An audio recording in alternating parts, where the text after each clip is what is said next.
You know that feeling you get when you've got something new that you want to pursue, a new idea or a new goal, something to shoot for? Personally, I get really excited. I'm not sure if you do too. And then what I do is I think about it for way too long because I'm a classic overthinker. But then I take action. And when I take action, I feel motivated and I'm excited. I'm excited about the progress, excited about the learning. And then eventually things start to slow down. The motivation slowly starts to wane a little bit and potentially the motivation disappears entirely. The goal is still there. The idea is still there, but my motivation starts to fade, and eventually I miss a day, and then I miss 2 days, and the next thing you know, I'm not making any progress at all. James Clear in his book Atomic Habits says that the greatest threat to our success is not failure, but actually boredom. And I completely agree with him. To be truly great at something, to truly make an impact, to do what you believe God wants to do in and through your life, to make that impact, it's going to take practice, probably beyond what we think or imagine or what we think is going to be in front of us. It's going to take you going pro. And most of us, when we're on that journey, we get bored along that process. We get bored with the habits that are taking us towards success because they stop challenging us. They stop delighting us in the process. And now James has a great idea about how we can combat some of that boredom. But before we do, I just want to tell you a quick story. So a handful of years ago, I decided that I wanted to learn how to play the piano. I didn't grow up playing the piano, but I decided I wanted to learn to play the piano because I wanted to learn an instrument that would enable me to write songs. I love songwriting, and I figured if I knew an instrument, that would probably be really beneficial to writing songs. And so I took some really quick lessons, nothing too crazy, and understand the basics of how to play some chords, and I was off to the races. And it was great, and it got me to a point where I felt like I could at least write a lot better and be able to play chords along with it.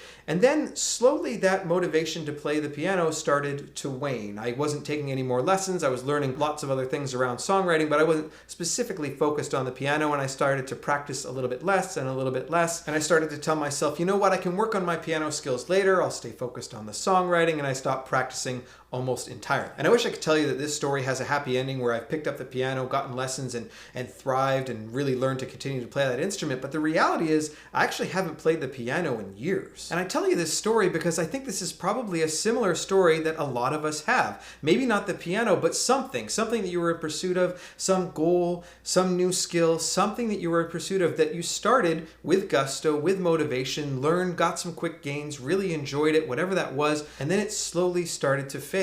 And then you're faced with the question of, was that really the goal that I wanted in the first place? Should I have actually ever been pursuing that in the first place, or am I just sort of pushing that off to the side? But the reality is that we probably didn't understand the importance of falling in love with the boredom, of falling in love with the tedium that it takes to actually push through to become truly great at something. You see, anyone can work hard when they're motivated. That's easy. You're motivated to get out there and go for a run. It's simple. But those that actually push through, those that actually set themselves apart, keep going when it isn't exciting anymore. There's a great book called The War of Art by Steven Pressfield that I highly recommend you grab and have as a part of your library. He talks a lot about doing the work not only when you're not motivated, but when you simply don't want to do it anymore, and encouraging you to find that way to push through. James Clear says it this way. He says that professionals stick to a schedule, while amateurs let life get in the way. Life, it happens to all of us. The ups and downs of life. I talk about that quite a bit. Life happens to each and every one of us.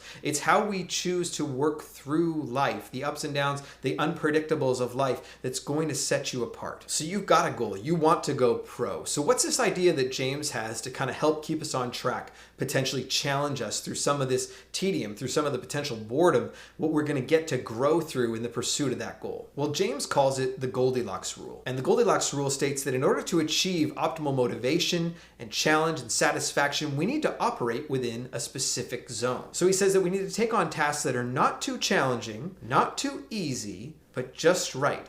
Just at this optimal level of difficulty and challenge. You see, when a task is too easy, we tend very quickly to become bored and disengaged. We no longer feel challenged by it, and we walk away. On the other hand, when a task is too difficult, we may feel overwhelmed, stressed, and discouraged. There's a gap between where we are, where we'd like to be, and we believe the gap is too wide. And the Goldilocks zone falls right in between these two. It's got to be challenging enough that it's not too easy to keep us moving, but it can't be so challenging that it slows us down and keeps us from making any progress at all. And what I love about when you're in this zone is because when you're in that optimal zone, you're headed towards finding a flow state. You're headed towards really making some gains in your learning, really making some gains in progress towards the goals that you have in that flow state where you're just dialed in. James uses the example of learning to play tennis in his book where he says, hey, you know what, you're learning to play tennis. You always sort of want to find that optimal partner who is at sort of your level and hopefully just slightly better than you to challenge you to raise up your game. If you play a tennis pro like Nadal or something like that and you're constantly just getting beat, you're not going to want to play anymore. In the same breath, if you're playing someone that's just brand new and you've been playing for a couple of months or a year,